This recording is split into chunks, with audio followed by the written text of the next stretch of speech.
Hey, my beautiful angel, it's Josie Grouse. Welcome to Soul Awakening channel. Today we're going to talk about mediumship and how to know if you have special spiritual abilities to be a spirit medium.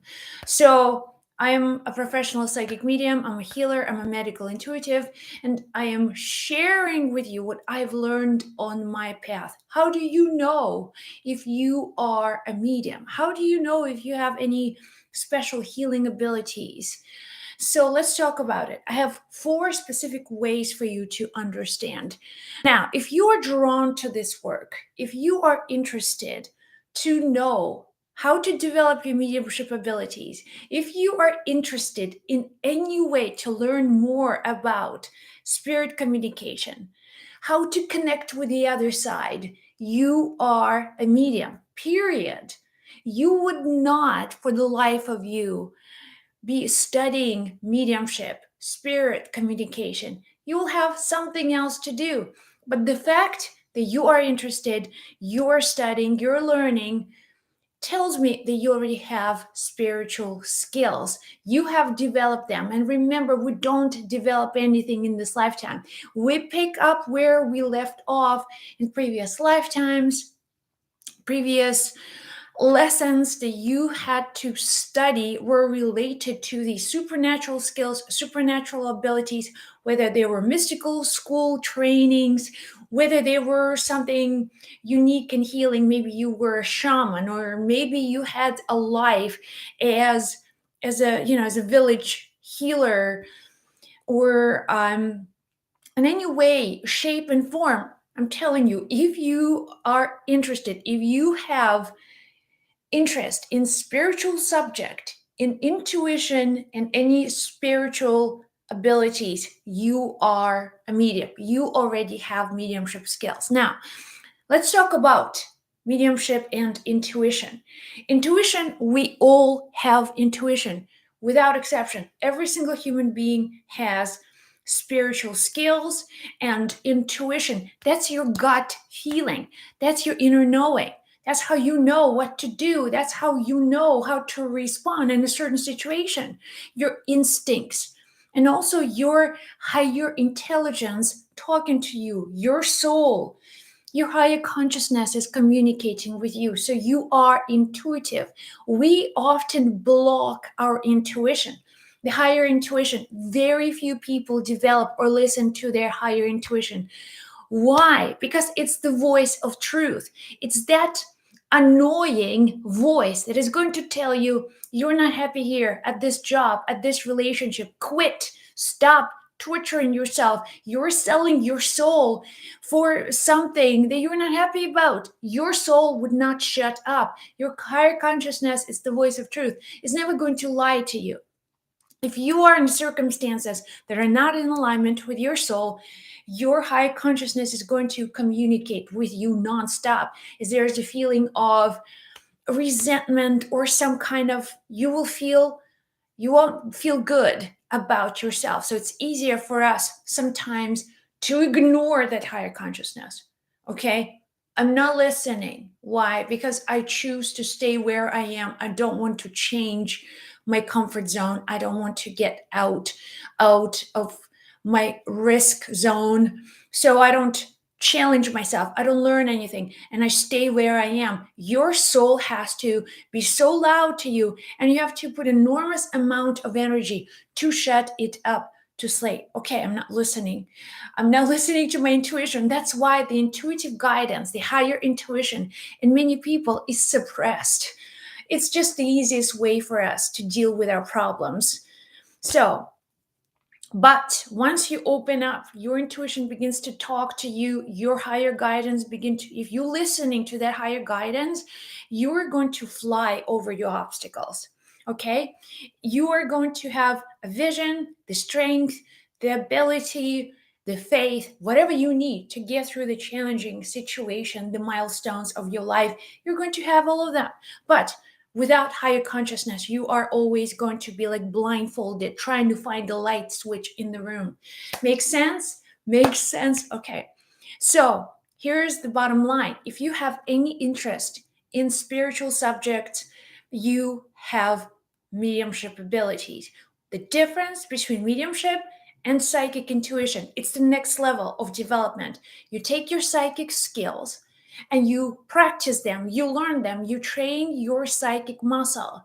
I always give this example. Imagine we all have a voice, right? We can all sing with moderate success, but we all have a voice. Some are, let's say you may have a beautiful voice, or some of us have average voice and we can hum and sing for ourselves, but we would never go out and sing in public. But when you practice when you practice your skills, you're going to get better, right? Like with everything. When you practice your skills, you are going to get better and better and better and better. And then the voice that sounded like, yeah, it's going to say, oh, right? With practice, practice, practice. And here's the thing with mediumship, practicing, okay? You take what you already have and you develop these skills. And if you have interest in mediumship, you have developed these skills for a few lifetimes. So that's why you're here and you're listening to this video, because it's like, okay, you're speaking to me, you're speaking my language. That's what I did. And I studied this information for lifetimes. So I'm more remembering here than I am learning. So you have natural spiritual gifts, spiritual abilities. Mediumship is something that you develop. You can practice, you can train your intuition, and you can access these hidden domains, dimensions of the spirit. Okay, that's where your departed loved ones, if you want to talk to your departed loved ones, if you want to communicate with your departed loved ones, hello, you can absolutely do that. And look, there are people who have, there are these people who are born mediums. You all have heard stories about someone out there who said, well, I was 3 years old and I saw an angel. Or I was 5 years old and my departed grandmother appeared to me and I knew that she was dying, all of these supernatural abilities. And you're wondering, okay, that's not quite me. Maybe I'm not a medium. Just like back to our conversation, an example about the voice. Look, there are people who are born and they're like, they can sing like opera singers. Oh, right? They're so talented by birth. It doesn't mean that they are in a way, that you and I, that we don't have that primary force, the voice. They just have it at a much higher level. And it's their path in this lifetime. Now, all of us have intuition, and some of us intuitives are born with a very high sensitivity and high ability to perceive spirit world. But for most of us, if you have interest, you've been on this path before, you have traveled this road before, this is not a secret, this is not something that you are here to figure out. You are just naturally taking this path consciously. Experience. Number two. Okay, let's talk about experience. Now, experience makes you curious. Experience makes you want to learn something. Now, in my personal journey started with experience, and I have trained so many psychics and mediums, and this is very unique. This is very rather universal. We all come here because we have experienced something supernatural. Let's say in my case, I was, my dad died. And prior to that, I had no interest in mediumship whatsoever. I didn't care. I was a nurse. I had, a family. I had a strong Catholic background. I had very little interest in mediumship and I was cautious about it. But then, 2003, my dad dies, gets hit by a car, dies quickly, and my world changes. And because it was a shock and a trauma, I am now in the position of creating new paradigms, new belief systems that help me to understand this experience of my life. Okay? So I had to stop thinking the way I used to think about death, because I didn't find answers. I didn't find answers in Catholic Church, right? I did not find answers somewhere out there. I didn't find answers in books or spiritual literature. I had to go see a spirit medium. I had to get over my fear and go see a spirit medium, and to see how my dad was still alive. Even though he wasn't with me physically, I felt him. I knew that he was still connected to me, and that was the biggest healing moment of my journey. That was the most profound healing that I could ever experience. All of a sudden, the years of resentment and burning pain of losing him so suddenly and so tragically, seeing my family go downhill, and so many different things were happening out of my control. I thought I was losing it sometimes. It was difficult. It was emotionally so challenging. It was just hell of a ride. But once I went to see a spirit medium, it's my everything changed, and it changed so quickly. It's almost like I walked in one person, and after the session with the medium, I left that session being a different person. It was just so quick and so immediate. And I got passionately involved in learning about what had happened to me. And I was drawn to this experience because that's what I have, that I wanted to learn. All of a sudden, my life, my journey, my relationships, my situations and traumas led me to see how that mediumship had prepared me for the person that I am today. But that was, again, it didn't came out of the blue. I read a book and like, oh, I want to talk to the dead people. Well, no, not so fast, Josie. Let's take you down that path of losing your dad. And when you're dealing, with your loss, then you seek answers. If they lead you to mediumship, that's where you belong. Okay? Now, next thing, fear of death. All right? So, for a lot of us who connect with the departed loved ones, there is something that happens. It's almost like it's individual for every person, but there is loss of fear of death. All of a sudden, you don't quite see life or death the same way. Well, first of all, because you communicate with the dead people all the time. So it makes sense that you believe that there is more to life than what you see, that what you have right this moment. There's more to life. And spirits are all here. Okay? Spirits are all here at the same time. You don't see them. Why? You don't see them because you don't have that awareness of their presence. But when you shift, once you know they're here, once you know they're by your side, then you can connect with them. So fear of death. Throughout my life, even if you don't have anything to do with mediumship, but throughout your life you had situations and experiences related to your understanding of life and death, that's when you will have more interest in mediumship per se. Now, when I was studying nursing throughout my life, I can remember there were people dead or dying in my family, like my grandmother, loss of some extended family early on.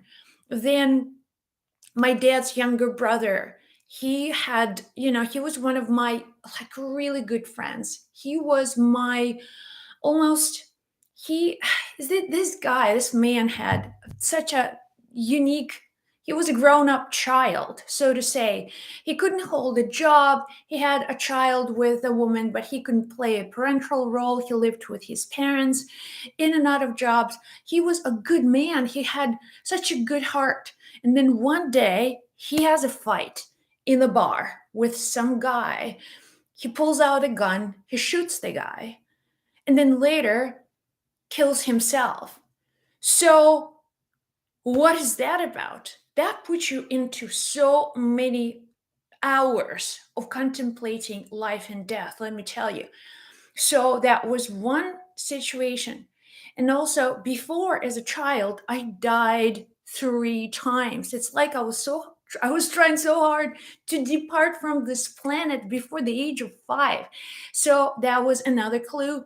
Thirdly, rather, I was a nursing student, and I was just starting in the nursing program. I remember like the first experience that you have with a nurse. Well, nurses have the same first experiences with their patients. I was a nursing student entering the hospital for the first time, and I was assigned my first patient, my first ever real life patient. I still remember it like it was yesterday, even though it was like 20 years ago. I see this man, older gentleman, lying in his bed, breathing heavily, not talking to me. And I don't even know, like maybe that's a normal thing, to have someone on a hospital bed who's just doesn't look well and look very sick. They look very kind of stressed, so to say. But, I did what I needed to do as a nursing student. I took care of him. And for that assignment, for that nursing practice, you have 2 days. You have 2 days of practice with the same patient. So my next day, I walk in. It's really early in the morning, like 5:30. I'm there early because I want to get there before everyone else. I want to take care to look at his chart. I want to study his health history. I want to be the best possible nurse professional for that patient. And I walk into his room so early in the morning, and he's not breathing. And I'm like, I couldn't understand. I was a bit confused. Like, oh wow, amazing. That's so strange. And then it hits me. He's not breathing. Okay, he's not breathing. He's not moving, and he's not alive. I run out of the room. I yell out, "I'm so sorry. I'm so sorry. Anyone, nurses, can you please take care of my patient here in this room? He's not breathing." And they were like, "Oh my gosh, we forgot to tell you. We're so sorry. We forgot to tell you. He actually passed on. He passed away at midnight. So we're just waiting for the family to come in. They will take care of him." My second day nursing job, and this is my reality. All of my other students attending to their little ladies, their nurses, they taking care of their patients, feeding them breakfast, washing their hands, their faces, taking them out on a walk. I have to wrap the body and take it down to the morgue with my nurse. What do you think? Like, at what point you just get snapped out of the fear of death? Okay? At what point you realize that life and death, it's all one coin. There are just different sides of that. So, in my experience, even before I got into mediumship, I was already questioning a lot of the situations related to life and death. And I was losing the fear of death. It was less and less and less important to me, or something that I wasn't I wasn't afraid of anymore. So that's why I think my ability to communicate with the spirit world, it's not because I'm super talented or anything of that nature. It's because I lost that fear of death. At least, understanding what death and life are, sort of in the conscious of experience. My fear of death was sort of removed out of my sort of pursuit for the mediumship, for the future medium possibilities. So wherever you are, whatever you're going through, if you had experienced in your life, there were many events that were telling you, okay, life is not the ending, okay? Because whatever happens, life goes on. If you had experienced people leaving the planet in your friendships, your family, extended family, you begin to think differently, right? You begin to ask different questions. Okay, so that's another sign. If you had many of these events, you will be asking questions about mediumship. Okay, you will. One way or another, you'll have, where do the souls go? What happens to them? And all of these sorts of questions. And finally, number 4 is a spiritual path. Some people have their journey to through their soul's path leads them to mediumship. Okay, and they have a true genuine purpose to heal people through mediumship, to have some kind of, it's a desire. Okay, and here number 1, it was curiosity. Okay, learning, I want to know more about it. Here there's somebody who is born and they do see spirits, they do see departed people in their lives. That's their spiritual path.